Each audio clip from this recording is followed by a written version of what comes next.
عليكم ورحمة الله وبركاته. سبحانك يا رب، الحمد لله ثم الحمد لله. اللهم صل وسلم وبارك على الحبيب المصطفى. I ask you all inshallah to make salat ala Rasulillah. Subhanahu. Subhanahu. Listen to the ocean. Listen to the waves crashing. Look up and look at the stars of His, look at the creation of Allah Azza wa Jal. Look at the billions of grains of sand that you are sitting on. And look at the trees that surround us. Subhanak ya Rabb. Subhanak ya Rabb, that all of His creation, be it the earth, be it the ocean, be it the trees, be it the animals, be it insan, be it the jinn, be it the prophets, be it the angels, be it Jibreel, be it Israfil, everything is dead except Allah Azza wa Jal. Everything is dead. Everything is dead except Allah Azza wa Jal. Nothing moves, nothing stops, nothing makes, and nothing breaks except by His will. Subhanak ya Rabb. Rasulullah ﷺ was telling his companions that this earth, this dunya, millions of light years, you know those little dots, they're millions of light years away. Millions. Some of them don't even exist anymore, but their light is traveling so far a distance.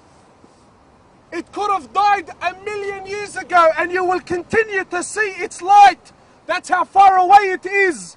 Rasulullah ﷺ is telling his companions that the comparison of this dunya, of this samawatul awwal, the comparison of this heaven compared to the next is like a ring in the desert.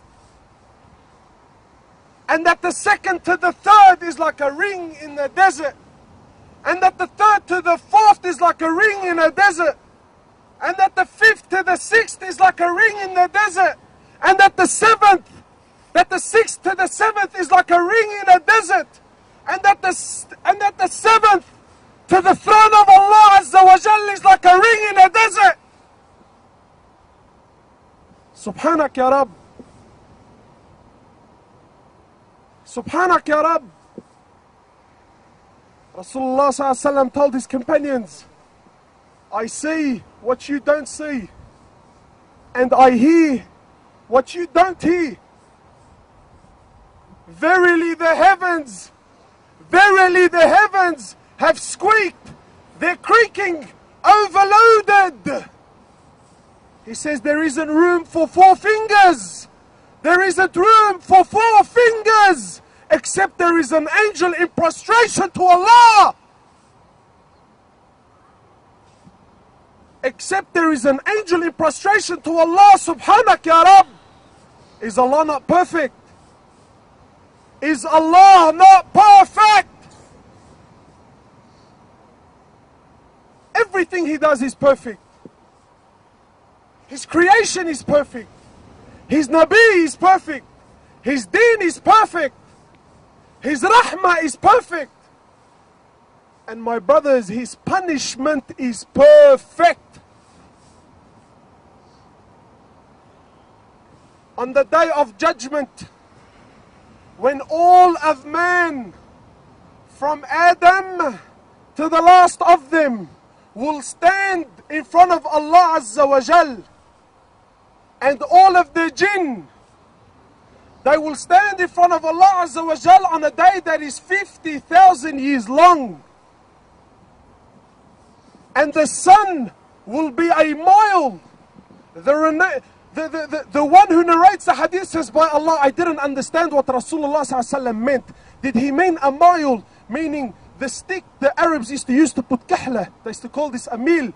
He says, I don't know if Rasulullah was he referring to this? Or was he referring to the distance of a mile? The sun will be a mile on top of your heads. And we will be drowning in our own sweats. And Allah Azza wa Jal will call. He will call for Nar Jahannam to be brought forward. He will call upon the angels to bring forward hellfire.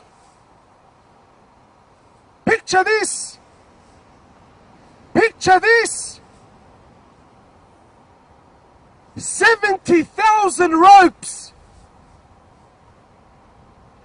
Each rope has 70,000 angels.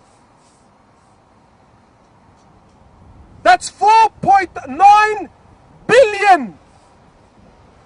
4.9 billion angels. And they will drag Nar Jahannam forward. They will bring it as they have been commanded. They will bring it forward. And we will be watching. We will be watching. When Nar Jahannam sees the disbelievers and the sinners for the first time, it will burst in anger. It will burst in anger. Such a sound that the 4.9 billion angels will let go of the ropes. When it sees the disbelievers and the sinners for the first time. Allah Azza wa Jal says in the Quran that everything, man, jinn and angels, when Nar Jahannam will burst, everything will fall to its knees. Everything will fall to its knees. Allah is perfect in everything He does, and He's perfect in His punishment. What can I tell you about Nar Jahannam? What can I tell you?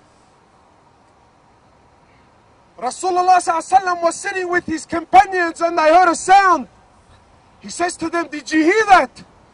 They said to him, "Yes, Ya Rasulullah." He said to them, "Do you know what it is?" They said to him, "Wallahu wa Rasulu a'lam." He said to him, "This is a rock that was thrown into hellfire 70 years ago, and only now did it reach the bottom. Only now did it reach the bottom." How big? 4.9 billion. But that's not the scary thing. Allah Azza wa Jal is promising Nar Jahannam that you will be full. I will fill you up. Halim talaqti, He says to it. Are you full? Is there any more room?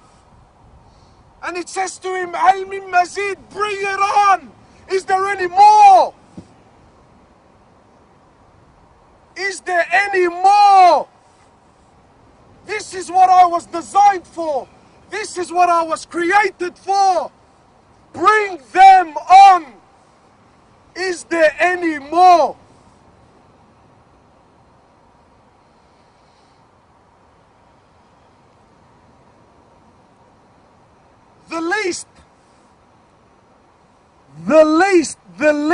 The least punishment in hellfire is a man will be made to stand on 2 burning coals. He will be made to stand and his brain will boil. And the miskin thinks that he's copying the worst punishment. He thinks he's copying the worst punishment. Rasulullah said this is the least. The least punishment. What do you think he done? Did he miss a prayer? Did he tell a white lie? Did he neglect the sunnah? What was it, Ya Rasulullah, the least punishment? Your brain will boil. Allah is perfect in everything He does. He is perfect in His creation. He is perfect in His rahmah. And He is perfect in His punishment. Do not delay. Do not delay. This is an opportunity that was given to you by Allah Azza wa Jal. He brought you here. He gave you this opportunity. My brother, do not go back to Sydney in the same condition you came. يا أيها الذين آمنوا قوا أنفسكم وأهليكم نارا. O you who believe, save yourselves and your families from hellfire. Its fuel will be men and stones. Its fuel will be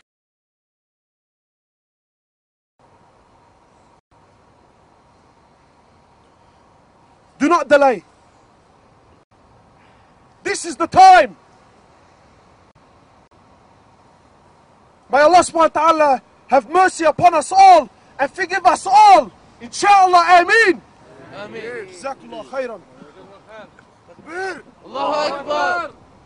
Wallahi, brothers, after these beautiful talks and reminders, that I know that none of you doubt that each one of these brothers had spoken from their heart. I know that these talks are coming straight from the heart to the heart. And every single one of us now is sitting down and comprehending and thinking and saying, you know what, it's true, it's true, it's true, it's true. But what's next? What's next? Are we going to go back after what we've heard? After this beautiful feeling that some of us never ever felt this beautiful feeling ever in their lives? Wallahi, there are people dying just to get this feeling that you are getting right now. Why is it you that at this camp? Why is it me that Allah had gathered us here tonight? On a night which is night full of corruption. People disobey Allah, drink alcohol, commit sex and do this and do that. And Allah Azza wa Jalla wanted this group of believers to get together for the sake of Allah, to remind themselves of Allah, to remind themselves about the Day of Judgment, to remind themselves about the love of Allah and His Messenger. Why is it me? Why is it you that were here? Isn't that alone? Isn't that alone worth to thank Allah subhanahu wa ta'ala to the Day of Judgment? Doesn't Allah Azza wa Jal deserve to be thanked? I ask you about Allah, is your Lord Allah worthy of being disobeyed? Does Allah deserve that disobedience? Does Allah deserve that negligence? Does Allah subhanahu wa ta'ala deserve us turning away from Him? Does Allah subhanahu wa ta'ala deserve us not worshipping Him?